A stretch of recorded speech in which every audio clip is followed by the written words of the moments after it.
This image is a good image, but we're going to see what else we can do to it. When I look at it at the moment, the skulls that are sitting in the background kind of get obliterated by this pattern a wee bit, so we're going to try and bring them through a little bit. The text isn't working, it doesn't kind of go with the image. So overall, with the Slayer t-shirt and the skulls and everything in the background, it's got a metalish, even with the harlequin pattern, it's got a metalish kind of flavour. So we're going to see if we can extend that concept a wee bit. So I'll switch some of this stuff off for a second, because the first thing that I notice with this image is that the skulls have a white background behind them, so I'm going to clear cut them, make them easier to use. So if I come up here and I get the object selection tool, I've got it on lasso, so I can just drag around the image I want. I'm on this layer, so I'll do this one first. It selects the skull. There's a little bit, a little internal bit here by the jaw. So if I move along here and just zoom up using the Command plus, if I use Option and I draw around this little bit, Option subtracts away. So it's going to subtract from this mask this little bit here. So once I've got that, I can hit the mask, and I've got a nice mask for it. I'll come down to the next layer, Command 0, so I can see everything. And now I'll go around this one.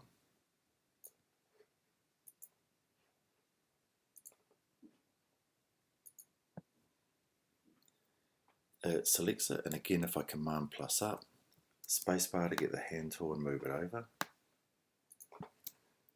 I can Option and subtract this little bit out.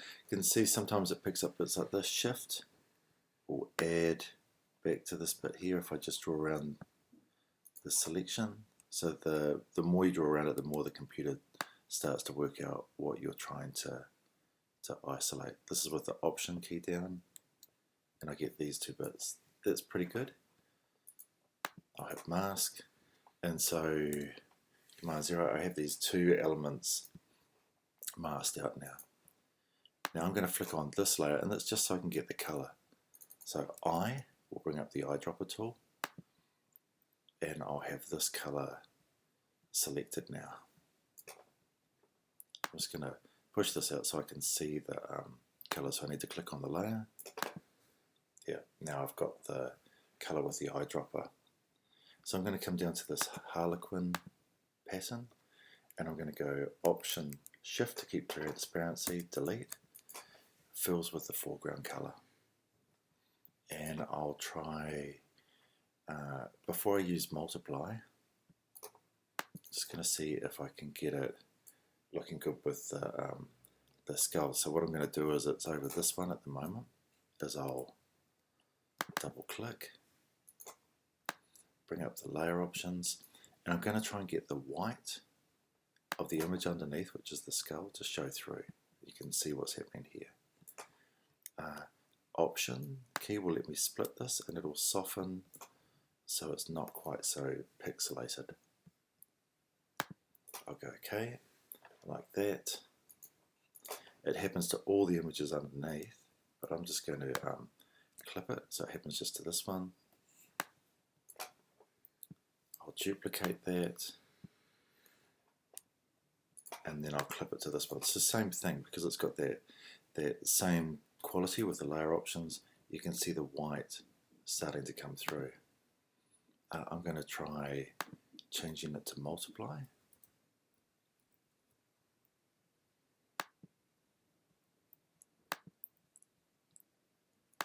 Same here. Multiply. You can see all the options as you go through. There's some kind of interesting stuff there, but I'll start with multiply. I might want to change that, but I'll see how it looks for a start. I've got this one, and I'll do an overall harlequin pattern. So I won't clip this one. going to move it right up to the very top. It's only showing through on this area, and that's because it's still got the blending option. So if I take that off, okay, it obliterates the work that I've done, so I need to drop it below those two skulls. So it's kind of in the background, but then I've got the multiply when it comes over the skulls. Now what I'm going to do is I'll try this one on multiply as well. See what's starting to happen here, and I'll switch this image back on, and I might actually take this Harlequin pattern that's right down the bottom, and I will try it back up over the top.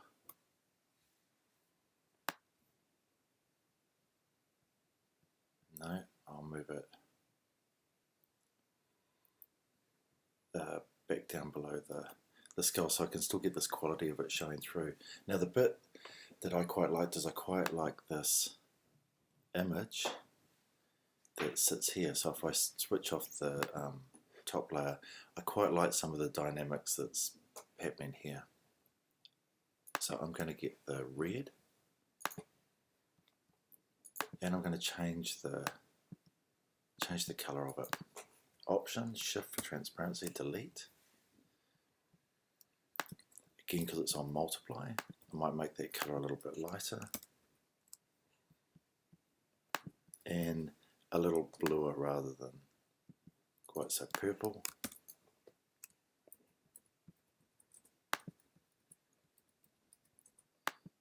Maybe a little bit darker.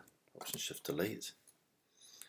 And what I'm going to do here is with this image up the top, and I'm just going to drag it down onto a new layer and duplicate it so that I've got one saved. This image is actually quite harsh, so what I'm going to do, and it stands out too much, it doesn't kind of tie in with the rest of the images. That's alright, but I'm going to see if I can play with it a little bit. So with the paintbrush, I'm going to get one of the brushes that I've designed. I'll leave it on that one.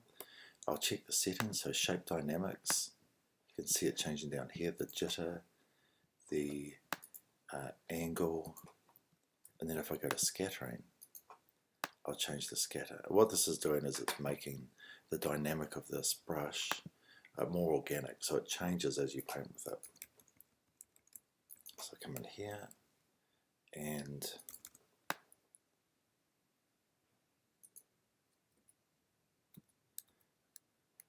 a wee bit too far on there, so I'll take the head out down into the Slayer t-shirt, so we get a little bit of design coming through there, and it's now starting to grunge up a little bit. It has quite a nice effect. So the next bit for me is the text.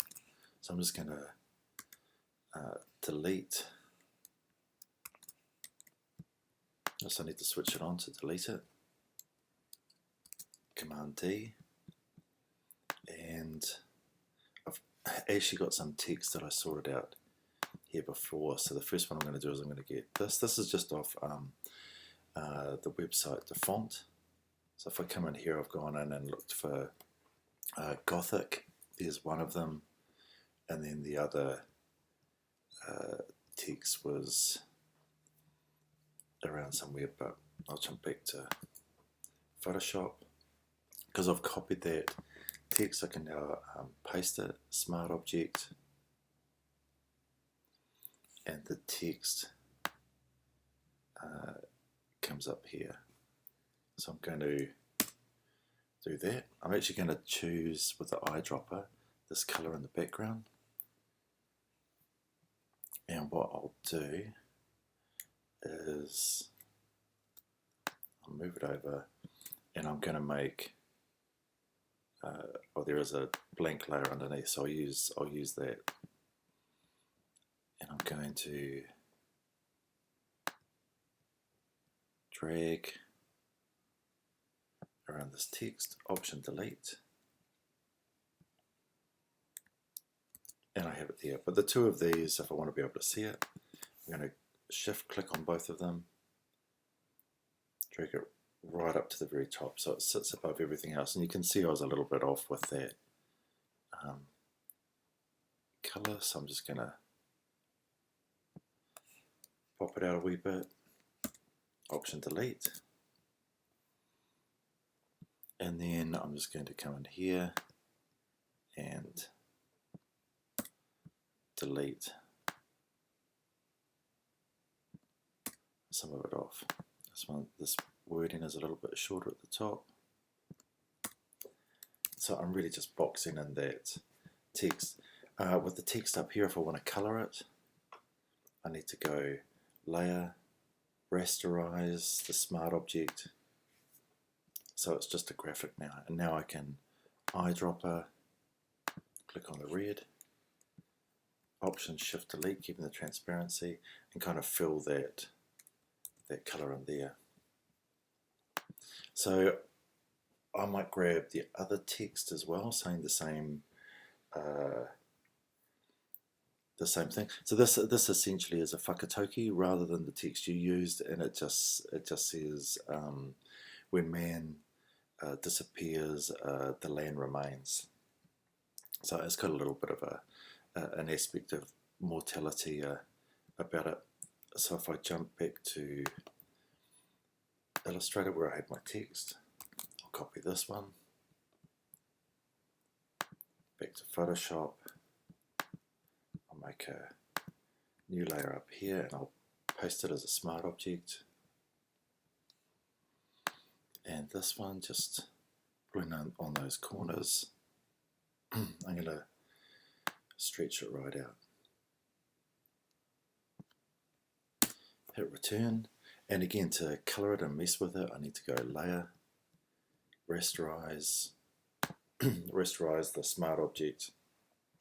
I'm going to do the blue again, so I'm going to grab some blue out of the image somewhere, Option Shift Delete. I'm going to multiply it, and I'll just move it up a little bit. I'll use the arrow keys now to make that movement a bit subtler. So you get this nice text across the top. So now I'll go, I'll make a mask on it. I've probably still got this paintbrush that I made myself. I'll make it a bit smaller, and I'm just going to see if I can distress the text a wee bit. So black is my foreground colour, and what I'm going to do is if I use the skull, so if I come down here, if I Command, click on the mask, and I go back up to my text, I'm only working within the skull now. So what I'm going to do is I'm just going to ease into it a wee bit. You can see here with the second skull, I'll do the same thing. Command, click, and it means I can control that mask. So back on the mask here, I can say, well, I have bits of it coming across, but not too much. So the skull keeps the kind of clarity. Now, I can come back in here and I'll just eat away at the text, click in a couple of places. The main bit that I want to have a look at is if I do a strip down the middle, I can kind of clear away the face a little bit, but leave a little bit around the neck. If I wanted to clean the face even more, I could come down to this harlequin pattern, this one here, add a mask, and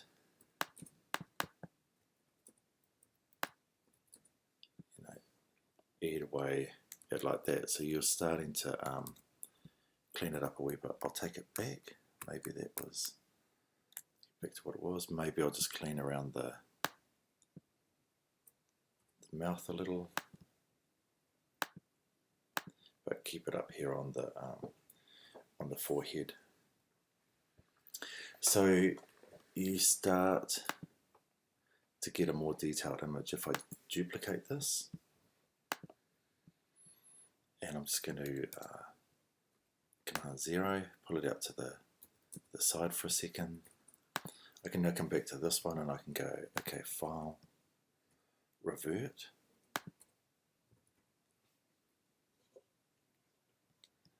Okay, so now we can see the difference because we can kind of place them side by side. And you can see this is good, it covers the territory, but you know, it's not quite so dynamic. The Harlequin pattern is pretty heavy and is blocking out the background. The text doesn't quite tie in with what the rest of the image is saying, and then the text itself, you know, I want you to use a whakatauki. So this is just another way to kind of push forward and develop it a little bit more than what you had.